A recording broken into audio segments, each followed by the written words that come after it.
ሰላም አለይኩም ወራህመቱላህ። አሁን በነበረኝ የላይቭ ቆይታ 200 ፎሎወር ቀንሻለሁኝ። አመሰግናለሁ። ግን ፎሎዋችሁን ያነሳችሁት በስሜት እንዳይሆን መልሳችሁ ደግሞ ነገ እንዳታደርጉኝ አቋም ወስዳችሁ ግን ይሄን ሰው መከተል የለብኝም ብላችሁ ፎሎ ያነሳችሁ ሰዎች ጎበዞች ናችሁ። ሁሉም ሰው ላይ እንደዚህ ነው መምረጥ ያለባችሁ። ማንን እንደምንሰማ፣ ማንን እንደምንከተል፣ ከማን ጋር ጊዜ እንደምናሳልፍ ማወቅ አለብን፣ መወሰን አለብን እኛ።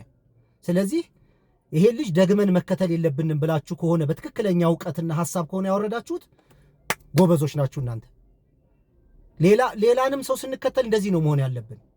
የምንከተለውን ሰው የሚያራምደውን ሐሳብና ዕውቀት እስከምንረዳ ድረስ ማንንም ሰው ፎሎ ማድረግ የለብንም። ይሄን ሰው ፎሎ ባረገው የሚጠቅም ነገር አገኛለሁ ብለን ስናምን ነው እንደዛ ማድረግ ያለብን። ግን ስሜታዊ ሆነን አንድ ቀን ሞቅ ሲለን ወደኛ እውነትና ሐሳብ ላይ የሚጠጋጋ ነገር ስናገኝ የምንደግፈው፣ ቅር ሲለን ደግሞ የምንቃወመውና የምናነሳ ከሆነ ስቲል ኢሞሽናል ነን።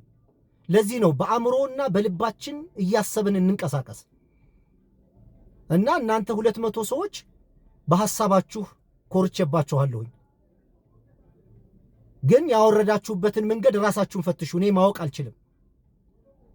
ያንን ያወረዳችሁበትን መንገድ ለኔ ልትዋሹ ትችላላችሁ። ያ የተደረገበትን መንገድ ግን የሚያይ ፈጣሪ አለ። እሱን መሸወድ አንችልም።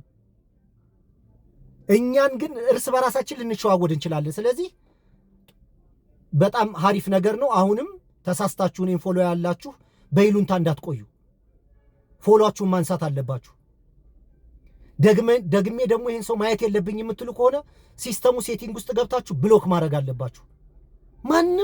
ማንንም ሳንፈልግ በይሉንታ መከተል የለብንም፣ መስማት የለብንም። ያ ፖቴንሻላችንን መጠቀም አለብን። የምንጠቀመው ግን ያን ፖቴንሻል ስንጠቀም ግን ጤነኛ መሆን አለበት።